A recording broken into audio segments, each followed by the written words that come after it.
Hello, welcome to the Judge Orientation for Alaska History Day. We are so happy to have you with us this year. My name is Amanda Dale. I'm on the Education and Youth team here at the Alaska Humanities Forum. If you have any questions at any point in this process, please just reach out to me. In this screencast, we're going to go over some contest logistics, some judge information, should take right around 10-15 minutes. Remember, you can pause this whenever you need to, and also remember to check your email. I'm sending out a lot of links to judge resources and materials. With that said, what is National History Day? A national organization that works to improve teaching and learning of history. They have affiliates in all 50 states. Here, of course, it's called Alaska History Day. Some of the roles of NHD, of course, the students are the ones making the projects, and these are kids in grades 6 through 12. They are supported a lot by teachers. There's a lot of classroom time typically that goes into great projects. And of course, parents and families have to be supportive as well. And then, of course, there's judges who provide feedback for improvement that really helps the kids get a lot from the program and hopefully do well as they progress through the different levels of the contest. There are 3 levels of competition: local, state, and national. So that means that the projects you'll be seeing in this state contest have actually made it through a round of judging already, either at a school or at a citywide competition. Local winners from a school or a city are invited to the state contest, to this one, and then the top 2 from each category in this state contest will be invited to the national contests in Washington, D.C. in June. You might have noticed our state contest is all online. One of the long-term goals of the program is to have an in-person state contest where kids are standing in front of a panel of judges and doing interviews about their projects, something we're really looking forward to.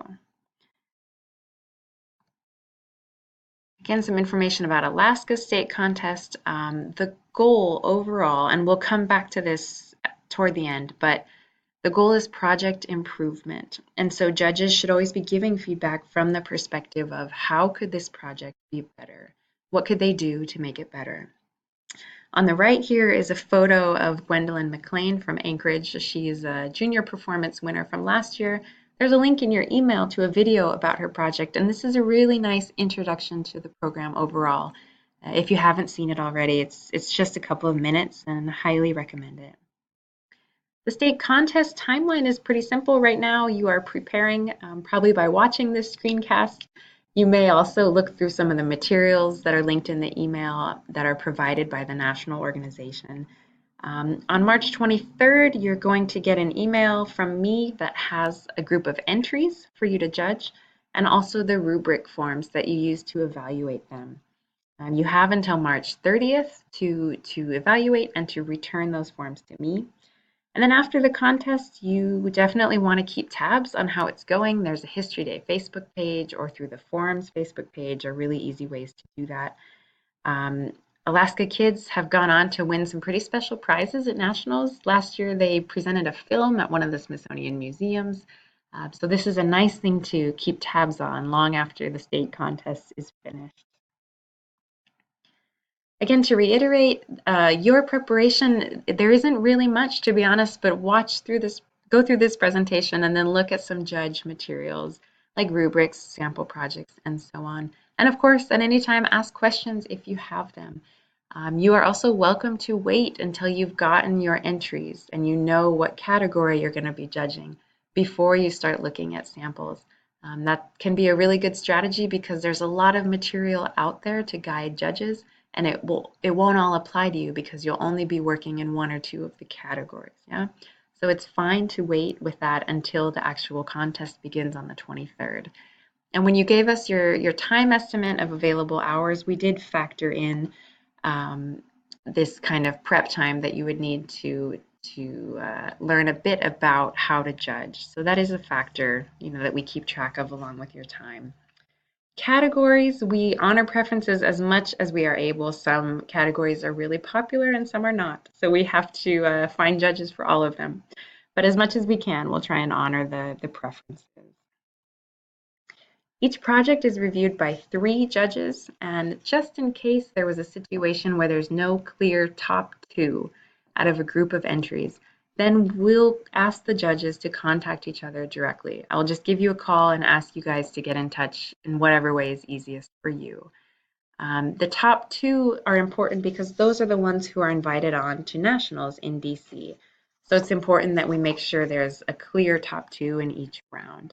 Again, this only applies if the scoring is really different from judge to judge, and we will contact you just in case this is an issue. Otherwise, no worries.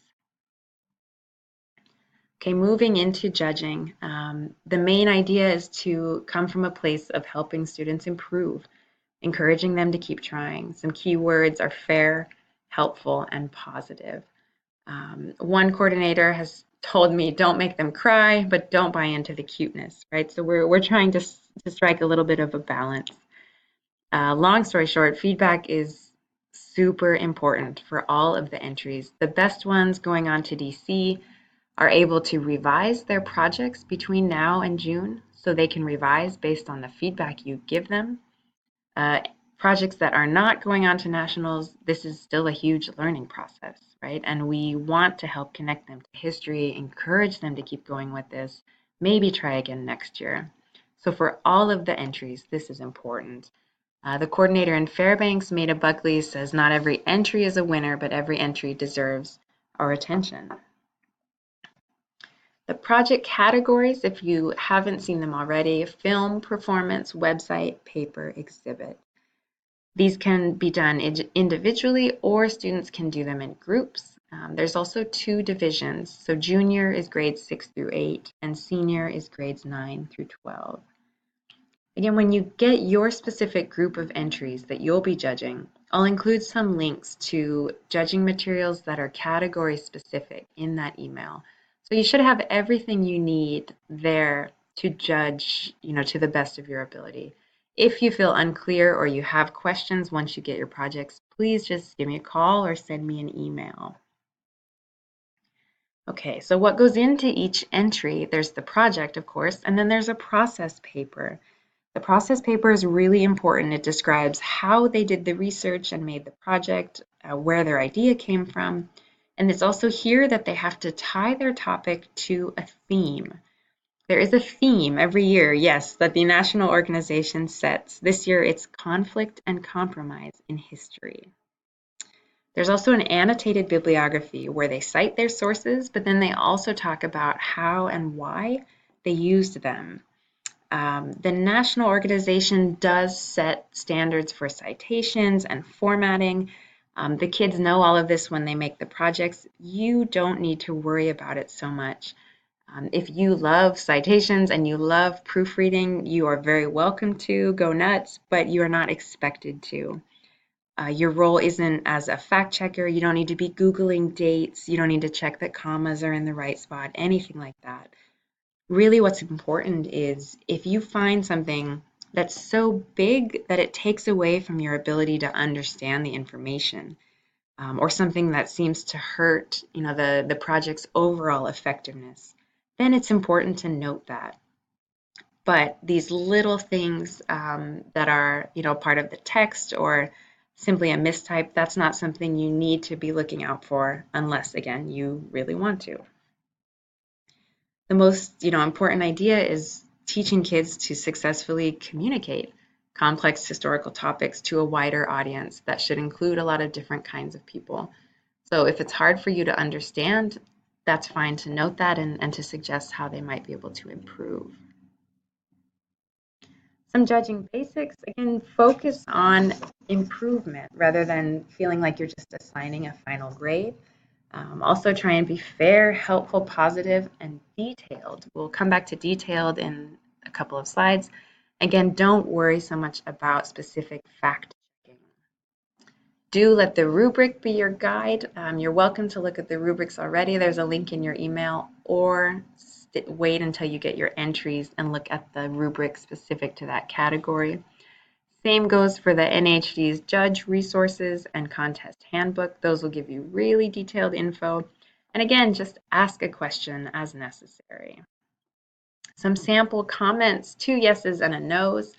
The differences are that the yeses give suggestions that are helpful for how they might be able to improve. The no is more just something that doesn't work, but it doesn't offer something constructive in addition. And if you want to practice rephrasing comments to be more constructive, here's a few you could start with. There's also a lot available online if you happen to Google. Good job, interestingly, even though it's probably well meant, is not a great comment. It's not real helpful for the students unless you can elaborate on it. So again, this is where details come into play. This is really important.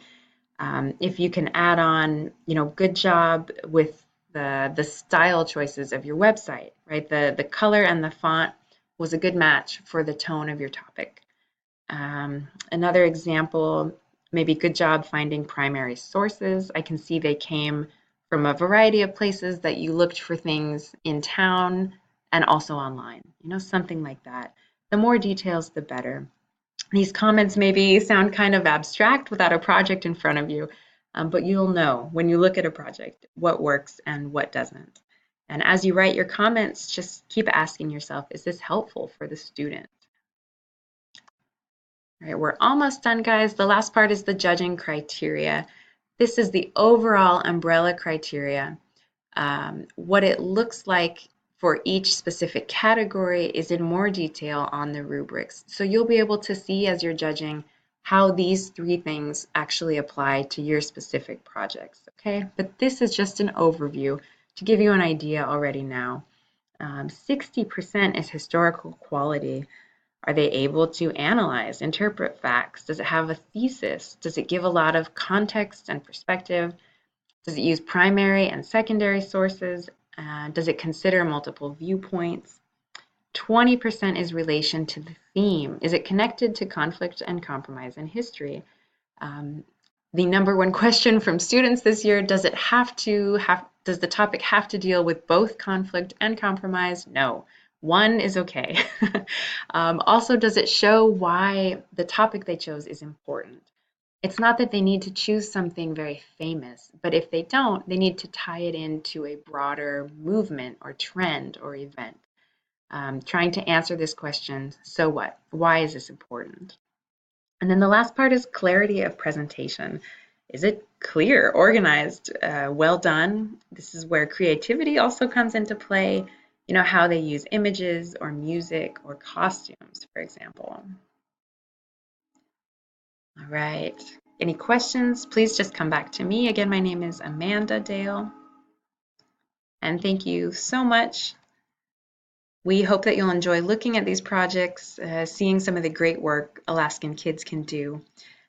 If you don't have any questions and you're good to go, then the next time you will hear from me will be on Friday, March 23rd, when I send you your group of entries for judging. All right, again, thank you so much, and we'll be in touch over the next week.